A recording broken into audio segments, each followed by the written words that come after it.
Pan z wami.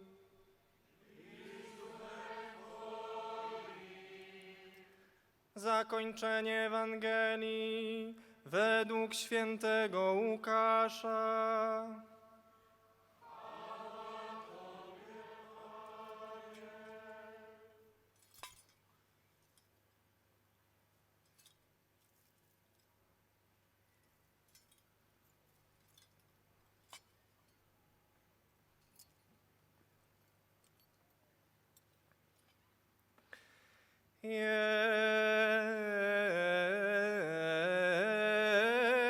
Jezus powiedział do swoich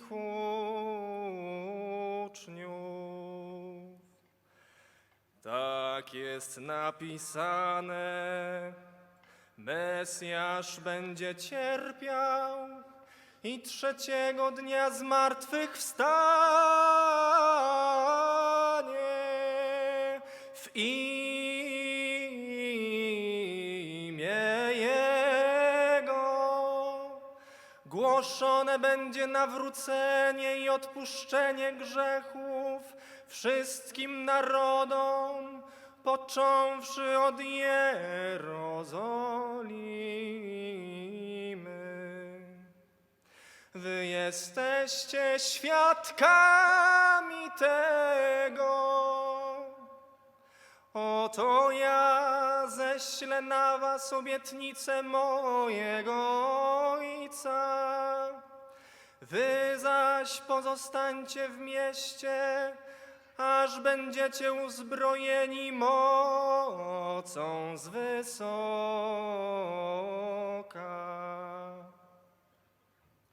Potem wyprowadził ich ku Betanii i podniósłszy ręce, pobłogosławił ich. A kiedy ich błogosławił, rozstał się z nimi i został uniesiony do nieba.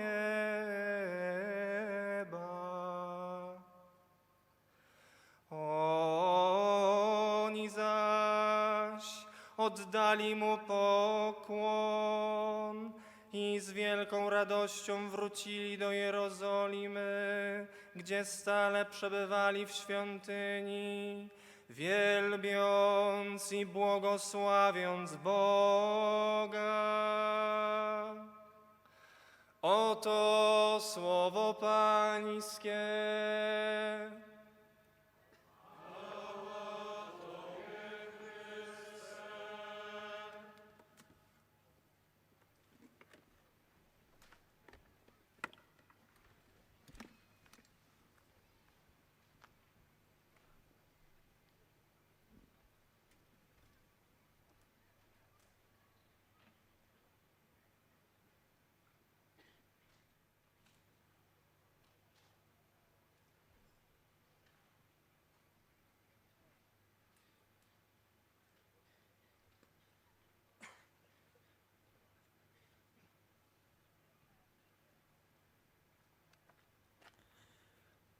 Bardzo dziękujemy ojcu Wojciechowi, który w tonie mozarabskim zaśpiewał Ewangelię o wniebostąpieniu Pana Jezusa, a w tej chwili przyjmują błogosławieństwo nasi bracia, ojciec Rafał i ojciec Piotr, duszpasterze młodzieży z Warszawy i z Gdańska. Jest taki zwyczaj u dominikanów, począwszy od samego świętego Dominika, który posyłał braci po dwóch do głoszenia Ewangelii, i naszym pragnieniem, marzeniem było to, żeby nasi bracia razem, we dwóch, wygłosili do nas homilię jako bracia kaznodzieje. Bracia, przekazujemy wam mikrofony.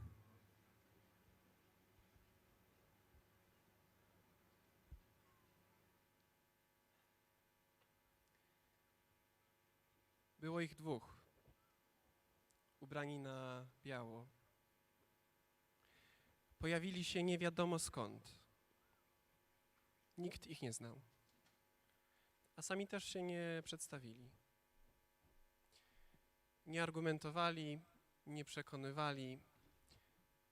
Podzielili się krótko i jednomyślnie prawdą, w którą wierzyli.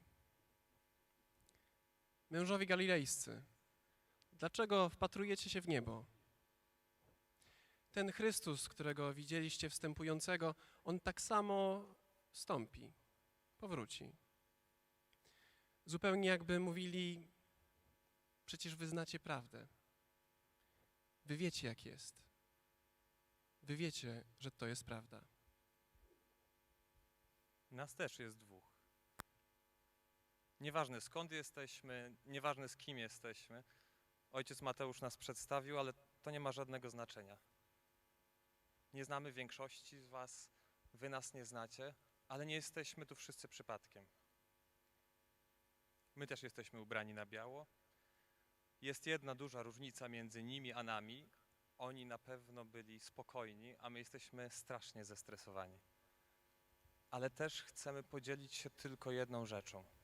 Nie chcemy wyjaśniać, nie chcemy przekonywać. Chcemy podzielić się tą wiarą, która jest mocno w nas. Tym, w co naprawdę chcemy wierzyć. Chcemy się z wami podzielić taką nadzieją, która już w was jest. To są takie prawdy, które są głęboko w nas ukryte, o których może jakoś zapomnieliśmy, albo w jakiś sposób straciliśmy kontakt z nią, a jednocześnie cały czas ona tam jest. I chcielibyśmy się z wami podzielić właśnie jedną z takich prawd. Może być tak, że nigdy jej sobie nie nazwaliście, że nigdy o niej nie pomyśleliście. Może być tak, że to, co powiemy, będzie dla was bardzo zaskakujące, że jeszcze nie słyszeliście takich rzeczy, a jednocześnie jest to prawda i nadzieja, która już teraz jest w tobie. I tak było w dniu Wniewobstąpienia. Kiedy tych dwóch mężów ubranych na biało przyszło i powiedziało: dlaczego patrzycie w górę? To oni chcieli powiedzieć: przecież wy wiecie, co będzie z Jezusem. Przecież On wam powiedział, że odchodzi, że już inaczej będzie z wami przebywał, że to się zmieni. I my dzisiaj też chcemy powiedzieć sobie i wam: po co patrzycie w górę? Przecież On powiedział, że będzie inaczej. Przecież On powiedział, że nie będzie na zewnątrz, ale będzie w sercu. Że nie muszę patrzeć w górę, żeby Go szukać. Ja muszę patrzeć bardzo blisko, do serca. Bo On tam jest. Bo On tam chce działać. Rafał mówił o wnętrzu, to może zacznijmy od takiego prostego gestu. Weź rękę i połóż ją na sercu. Serio. Czujesz, jak bije? Moje bije mocno. Jak nie bije, to wtedy trzeba szybko pójść do namiotu medycznego. To bijące serce to jest twoje życie. I zabawna rzecz z tym sercem, zabawna rzecz z tym życiem, że ono bije, ono żyje nie dlatego, że o to poprosiłeś. Że twoje serce, twoje pragnienia, twoje myśli, twoje sumienie, które mówi ci, co jest dobre, co jest złe, one działają dla ciebie, one żyją dla ciebie nie dlatego, że ty tego chcesz. Czasami wręcz twoje życie jakby walczyło o ciebie bardziej niż ty walczysz o nie. Jakby było w tobie coś, co naprawdę chce cię pociągnąć do życia wbrew tobie. Że nawet kiedy nie chce ci się, serce bije dalej. Ono walczy o ciebie. I tym twoim życiem, tym wewnętrznym życiem, to jest Chrystus. To On żyje w tobie i walczy o twoje życie, czasem nawet wbrew tobie. To, co Piotrek powiedział, to jest najważniejsze z całego tego kazania. To jest sedno. Ale to jest też trochę abstrakcyjne. Tutaj brak konkretu. I jak zobaczyć ten konkret? Jak zobaczyć to serce, w którym Jezus żyje nasze życie? Trzeba spojrzeć tam, gdzie wydaje się, że tego życia jest najmniej. Tyle jest głosów na zewnątrz nas, które mówią nam: nie dasz rady, jest źle, poddaj się, odpuść sobie i tak dalej, i tak dalej. I my tego słuchamy i słuchamy. I po pewnym czasie zaczynamy w to wierzyć. I wtedy my już sami sobie mówimy: jest źle, nie dasz rady, odpuść sobie, zostaw to, to nie dla ciebie. A jak my w to wierzymy, to jeszcze więcej tych głosów jest na zewnątrz, bo słyszymy je nawet tam, gdzie ich nie ma. I jest tak dużo sił, które ciągną nas w dół, tak dużo mocy, która chce nas przewrócić, a my stoimy. To jak duża musi być ta siła, która trzyma nas na stojąco? Skoro widzimy dużo siły, która chce nas przewrócić, a mimo tego stoimy, musi być jakaś siła, jakaś moc, która powoduje, że będziemy stać. Jak jest tak dużo tego, co chce nas przewrócić, musi być jeszcze większe to, co nas chce utrzymać. To jest trochę jak w astronomii. Jak patrzymy, że jakieś obiekty tak kręcą się, to zakładamy, że tam w środku musi być coś bardzo ciężkiego, co ich ściąga do środka. Chociaż tego nie widzimy. I my nie widzimy tej siły, która nas trzyma pionowo. Ale skoro jest tak dużo siły, która nas chce przewrócić, to jak wielka jest ta siła, która trzyma nas do góry. I tą siłą, która w naszym sercu mówi: stój, idź do góry, jest właśnie Chrystus. Chrystus, Twoje życie, które walczy o Ciebie, On walczy nie tylko przez Ciebie.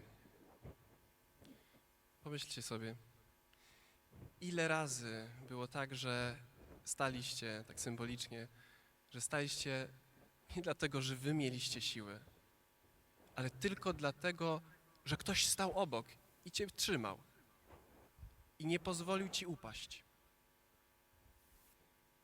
I to też jest życie Chrystusa. Te serce bijące tego człowieka obok Ciebie, w nim też żyje Chrystus. Ten sam Chrystus, który walczy o Ciebie. I On walczy przez Ciebie, o Ciebie, nie tylko właśnie przez Ciebie, ale przez innych ludzi. Często przez jakieś takie zbiegi okoliczności, przypadkowe spotkania z ludźmi, którzy powiedzą wam w punkt dokładnie to słowo, którego potrzebujecie. Albo wydarzenia, które idealnie się składają tak, żebyście dali radę. Że Chrystus walczy o Ciebie przez tego człowieka obok, przez nas wszystkich. Może jest tak, że On walczy o Ciebie przez cały świat, przez cały wszechświat, że całość tego stworzenia, w którym żyje Chrystus, cały ten świat walczy o Ciebie. Chrystus wszystko chce wykorzystać, żeby Cię utrzymać przy życiu. Jest jeszcze jedna rzecz. Czasami jest tak, że faktycznie wydarzy się najgorszy scenariusz. Że grzech, wstyd, lęk, różne rzeczy, jakieś takie symboliczne, że to serce się zatrzymuje. To także w tych sytuacjach nie jesteś sam. Nawet jeśli Twoje serce przestaje bić, Twoje życie nie przestaje walczyć o Ciebie, bo wtedy serce Chrystusa bije dla Ciebie. Wtedy nawet jeśli przegrasz, nawet jeśli na jakimkolwiek poziomie umrzesz, możesz zmartwychwstać. Możesz jeszcze wygrać tym sercem i życiem Chrystusa. Że Chrystus, Twoje życie, nasze życie, sens tego świata, to wszystko walczy o Ciebie.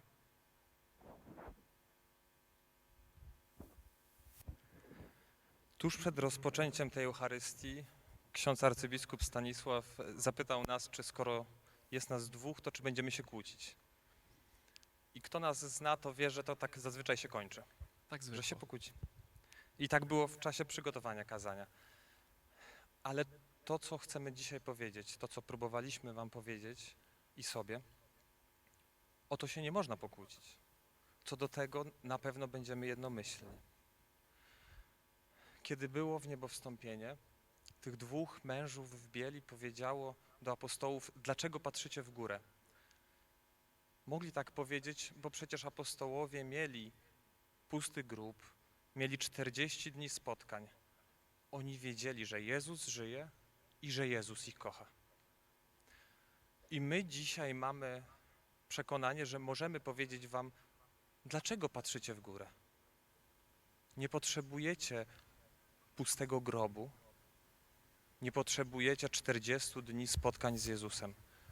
Nie potrzebujecie innych dowodów na to, że Jezus żyje, bo wy jesteście dowodami na to, że Jezus żyje.